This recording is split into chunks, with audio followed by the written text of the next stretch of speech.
Hello my dear students, कैसे हैं आप लोग। जैसा कि आपको पता है कि मेरे ऑनलाइन यूट्यूब चैनल्स में अभी हमारा जो ऑनलाइन यूट्यूब में जो क्लास हो रहा है वो क्लास 11th फिजिक्स का चैप्टर से इलास्टिसिटी, मतलब प्रॉपर्टीज ऑफ बल्क मैटर्स में। प्रॉपर्टीज ऑफ बल्क मैटर आपको एनसीईआरटी में मिलेगा और उसमें बहुत सारा पार्ट है जो कि हम पार्ट वाइज ट्यूशंस करवा रहे हैं, जिसमें से इसके पहले वाले वीडियो में हमने इलास्टिसिटी का पूरा पार्ट क्लियर कर दिया था। और आज का जो टॉपिक समझ आ रहा है वो आपका प्रेशर के बारे में इन टर्म्स ऑफ फ्लूइड। आइए हम लोग पढ़ते हैं प्रेशर होता क्या है। ठीक है, देखो सबसे पहला पॉइंट कि प्रेशर्स होता क्या है। ठीक है, देखो प्रेशर्स कई तरीके से लगता है। ठीक है, मतलब आपको इस चैप्टर में pressure in terms of fluid के टर्म्स में पढ़ना है, मतलब लिक्विड के टर्म्स में। ठीक है, जैसे प्रेशर का आप दो डिफिनेशन दे सकते हो। पहला कि फोर्स पर यूनिट एरिया, सॉलिड के लिए अगर दोगे ना, सॉलिड बॉडी में जो प्रेशर क्रिएट होता है वो फोर्स पर यूनिट एरिया दे सकते हो। और लिक्विड में जब होता है, अगर कोई ऑब्जेक्ट को आप लोग लिक्विड के अंदर में डालते हो, लिक्विड में फेंकते कोई ऑब्जेक्ट को, तो वो क्या होता है ना, वर्टिकली डाउनवर्ड भी फोर्स लगता है और वर्टिकली अपवर्ड भी लगता है। दैट इज द थ्रस्ट, उसी को हम लोग थ्रस्ट बोलते हैं। Thrust is a type of force which is act by the layer of liquid. सब कुछ समझेंगे। देखो हम लोग पहले प्रेशर का एक डेफिनेशन देते हैं कि प्रेशर का डेफिनेशन क्या दोगे। ठीक है, सीधा आप दे सकते हो कि द फोर्स पर unit area is called pressure, यहां तक समझ में आया। अब देखो यहां पर इन टर्म्स ऑफ फ्लूइड दोगे तो वो दे सकते हो आप कि the thrust act by layer of liquid per unit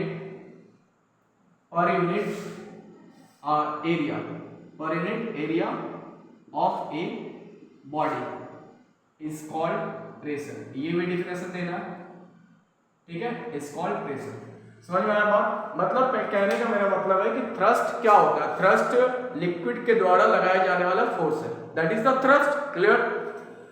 तो अब हम लोग यहाँ पर देखते हैं कि थ्रस्ट के बारे में भी आपको हम बताते हैं कि थ्रस्ट है क्या।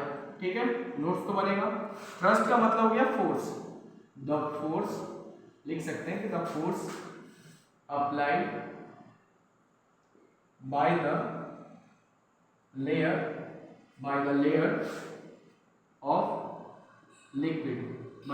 of liquid is called thrust. Clear? अब तो समझ गए होंगे ना, thrust is a type of force, मतलब thrust per unit area, that is the pressure. ठीक है, अब देखो प्रेशर को हम लोग डेनोट किससे करेंगे? P से। किससे डेनोट करेंगे? P से, है ना।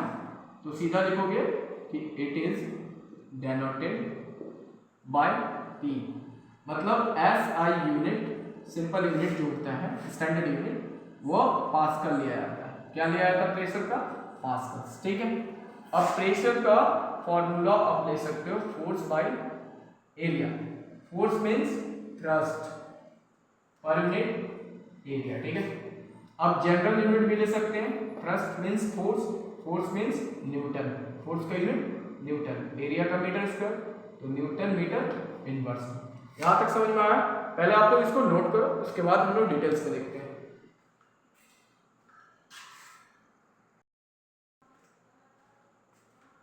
देखो उसके बाद हम लोग आते हैं कि जैसे pressure equal to force by area हुआ ना, तो इसका मतलब pressure inversely proportional to area. इस पर सुनो, मतलब आपका प्रेशर इज इनवर्सली, बोल सकते हो इनवर्सली प्रोपोर्शनल टू एरिया।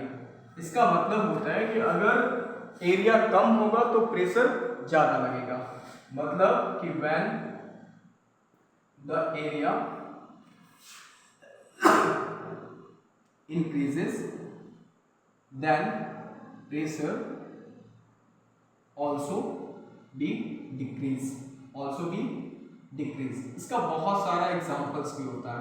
ठीक है, जैसे कि देखो एक बात हम बताते हैं, स्कूल का बैग देखो, स्कूल का बैग।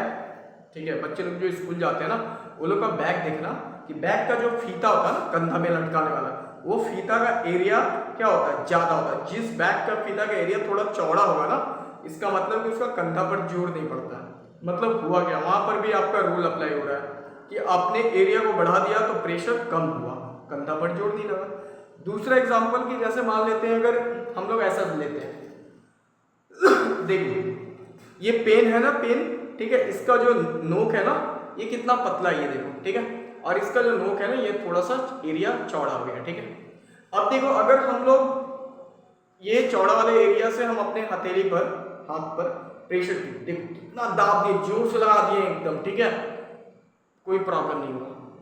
और अगर उतना ही फोर्स से अब चेंज किए, एरिया छोटा हो गया, देखो एरिया नोक का छोटा हो गया, एरिया छोटा हो गया, अगर उतना ही जोर से हम लगा देना तो मेरा उंगली से पार हो जाएगा कसम से, ठीक है। क्यों, इसका मतलब क्या हुआ कि आपने एरिया कम किया ना नोक का, तो प्रेशर ज्यादा लगा बाबू, और एरिया आपने बढ़ा दिया ना, प्रेशर कम हो गया, ठीक है। इसका मतलब प्रेशर और एरिया दोनों एक दूसरे का इन्वर्स है। That is clear. देखो अब देखो, अब एक आता है हम लोग का एटमॉस्फेरिक प्रेशर, इसमें भी पढ़ना है एटमॉस्फेरिक प्रेशर। एटमॉस्फेरिक प्रेशर का मतलब सिंपल, एटमॉस्फेयर के द्वारा जो प्रेशर क्रिएट किया जाता है, वातावरण के द्वारा जो प्रेशर लगता है, that is the atmospheric pressure. तो the pressure are exerted by the layer of atmosphere, layer of atmosphere is called atmospheric pressure, is called atmospheric pressure। समझ में आ गई बात, ठीक है। 1 atm एटमॉस्फेरिक प्रेशर शायद 1 या 10321 बार बोला जाता है। इसको आप लोग देख लेना थोड़ा, ठीक है। चलो इसको पहले नोट करते हैं, फिर हम लोग नया चीज पर आते हैं, पास्कल्स थ्योरी के बारे में जानते हैं।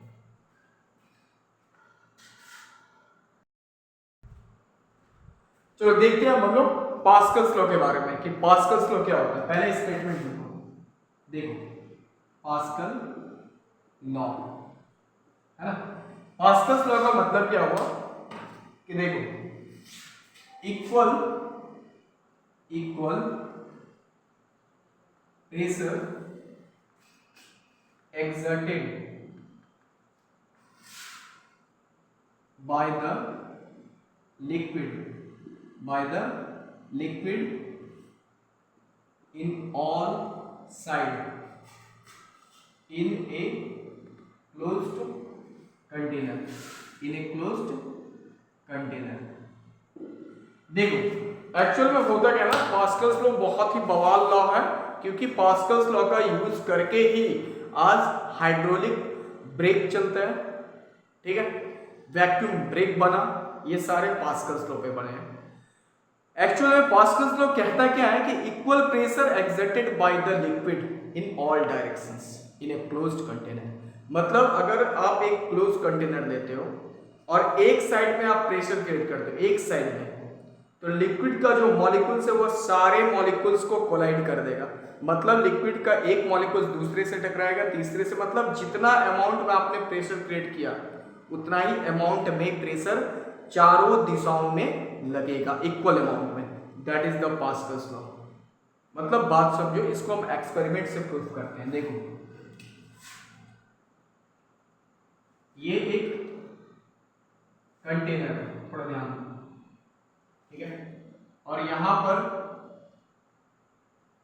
पिस्टन लगाने जा रहे हैं, ठीक है, ये देखो एक पिस्टन लगाने जा रहे हैं,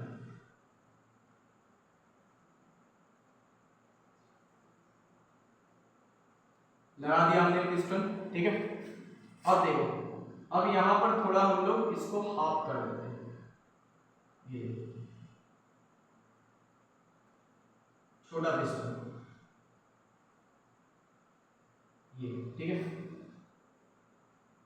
अब यहां पर हम लोग इसका इस एरिया का दुगना बना देंगे, ठीक है, दुगना देंगे। अब होगा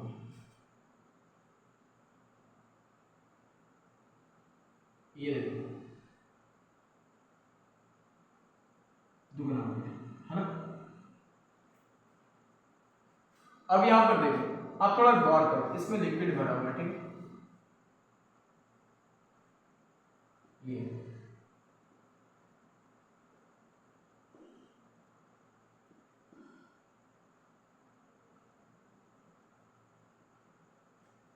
देखो हुआ क्या, ये वाला पिस्टन देखो, इसका जितना एरिया, उससे हमने एरिया को आधा कर दिया, हाफ एरिया लिया यहाँ, और ये वाला पिस्टन से दुगना एरिया यहाँ कर दिया, मतलब तीनों पिस्टन का एरिया चेंज है, ठीक है, लेकिन इक्वल प्रेशर हर एक डायरेक्शन में लगेगा। देखो कैसे, यहाँ पर एरिया हमने ए माना, तो फोर्स भी आपका एफ लग रहा है पिस्टन में, एरिया आपका आधा है, तो फोर्स भी आपको F/2 लगाना होगा, आधा फोर्स हाफ लगाना होगा, ठीक है। यहाँ एरिया हमने दुगना लिया 2a, तो फोर्स भी आपका 2F लगेगा, है ना। अब देखो यहाँ पर इसको हम लोग प्रूफ कैसे करने वाले हैं, बड़ा सिंपल तरीका से। एट पिस्टन 1, पहले वाले पिस्टन में, ठीक है, पहले वाले पिस्टन में pressure equal to force by area. आज हम थोड़ा शॉर्ट करने वाले हैं, ज्यादा लंबा वीडियो नहीं करेंगे, कल बताएंगे। देखो क्या, तो P1 इक्वल टू फोर्स कितना है वहां पर F/A, ठीक है। उसके बाद एट पिस्टन 2, सेकंड वाले पिस्टन ये वाला, तो इस पर प्रेशर P2, लेकिन फोर्स F/2, A/2 एरिया, यानी F/2 2/A कैंसल, यानी F/एरिया, ठीक है। उसके बाद देखो थर्ड वाले एट पिस्टन 3, थर्ड वाले, ठीक है, तो P3 इक्वल टू 2F/2A, तो F/A, मतलब आप गौर करो, P1 का वैल्यू, P2 का वैल्यू और P3 का, तीनों का तीनों सेम आया, मतलब आपने तीनों पिस्टन का एरिया को चेंज किया, बट आपका जो प्रेशर का वैल्यू है वह इक्वल अमाउंट में प्रेशर बटा, that is the Pascal's law, ठीक है। तो मतलब हम लोग कह सकते हैं कि P1 equal to P2 equal to P3, equal pressure exerted in all directions, clear हुआ। यही तो पास्कल्स लॉ है, सीबीएसई में पूछा जाता है, आपको क्लियर प्रूफ करना होगा, ठीक है, नोट करो।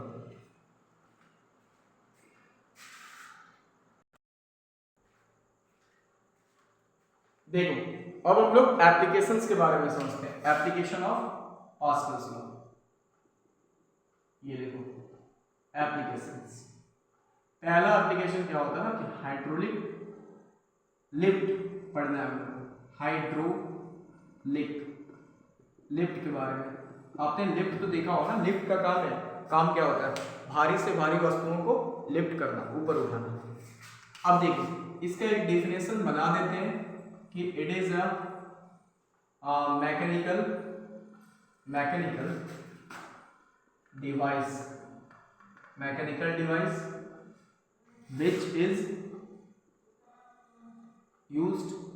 which is used to lift a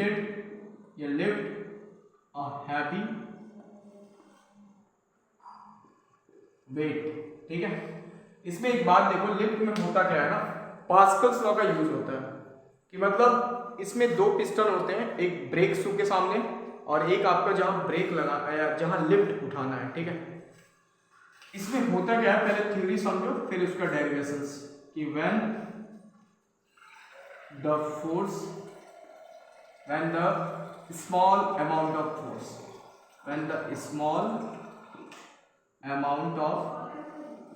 force applied on the piston, then a large amount of force and pressure create on another piston,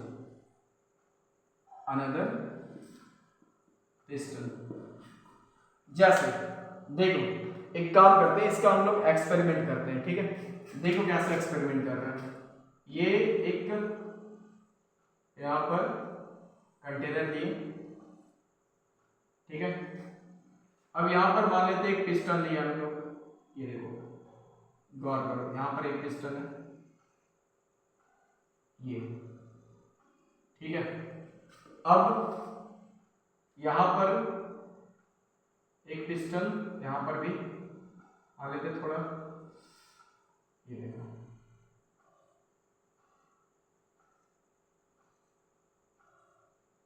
ये, यहाँ पर कोई लिफ्ट है, कोई बॉडी है, मान लो उठाना होगा, ठीक है। तो आप एक बात देखो, गौर करो, ये देखो हो क्या रहा है कि इसमें पूरा लिक्विड भरा हुआ है, ठीक है। ये लिक्विड भरा हुआ है, और यहाँ पर क्या है, स्मॉल फोर्स दिया गया, अप्लाई कर रहे हैं स्मॉल एरिया। तो यहाँ पर जितना लगा रहे हो फोर्स, इससे बहुत अमाउंट में ज़्यादा यहाँ पर प्रेशर क्रिएट करेगा, मतलब फोर्स ज़्यादा लगेगा, क्योंकि एरिया भी ज़्यादा है, इसके कंपेयर में एरिया बड़ा है। तो याद रखना कि जिस पॉइंट पर आपको लिफ्ट करना है, उठाना है, वहाँ का एरिया आपको बड़ा रखना होगा, तभी ज़्यादा अमाउंट ऑफ प्रेशर को लगा पाओगे। देखो एट पिस्टन 1, ठीक है, पहला नंबर पिस्टन पर। अब यहाँ हो गया रहा है कि pressure equal to force by area, ठीक है, P1। अब थोड़ा दिमाग लगाओ, एट पिस्टन 2 सेकेंड वाला, तो वहाँ पर P2 equal to capital F, ये तो स्मॉल f है ना, और capital F by capital A। तो यहाँ से हमने फोर्स को निकाल देना है, तो P2 गुना A, ठीक है। अब यूज करेंगे पास्कल्स लॉ, तो बाय यूजिंग पास्कल्स लॉ, तो जब आप पास्कल्स लॉ यूज करोगे तो क्या कहता है कि इक्वल प्रेशर होना चाहिए, यानी कि P1 equal to P2, simple सी बात है। तो P1 का फॉर्मूला क्या है, F बाई A, यहाँ P2 के प्लेस पर पुट करो small f by small a। अब देखो मेरा थ्योरी क्या है कि ये जो कैपिटल F है, स्मॉल f, तो स्मॉल a इस पिस्टन का एरिया, कैपिटल F ये वाले पिस्टन का फोर्स है, ठीक है। तो ये दोनों आपस में क्या है, इनवर्सली है, ठीक है। तो इनवर्सली का मतलब क्या होता है कि अगर ये वाला एरिया इंक्रीज होगा तो ये वाला फोर्स कम होगा, अगर ये एरिया जितना घटता जाएगा इसका मतलब फोर्स उतना ही ज़्यादा बढ़ेगा। तो आप गौर करो पिस्टन, अगर ये वाला एरिया हम कम करेंगे जितना, उतना ही ज़्यादा अमाउंट ऑफ फोर्स यहाँ पर अप्लाई कर पाएंगे अकॉर्डिंग टू दिस थ्योरी। समझ में आया एप्लीकेशंस आपको, है ना। अब इसके बाद का जो क्लास है वो हम नेक्स्ट वाले क्लास में चलेंगे। फिलहाल यहाँ तक हम अपने वीडियो को स्टॉप करते हैं, ठीक है। अगले क्लास में फिर प्रेशर के बारे में बहुत सारे डेरिवेशंस को डिस्कस करने जा रहे हैं, ठीक है। तब तक के लिए थैंक यू, फिर मिलते हैं ऑनलाइन क्लास नेक्स्ट वाले में, ठीक है। आप मेरे प्लेलिस्ट में जाएं, देखें, वहाँ पर सारा आपको चैप्टर वाइज क्लास 11 का ऑनलाइन क्लासेस रिकॉर्डेड वीडियो आपको उपलब्ध मिलेगा। Thank you.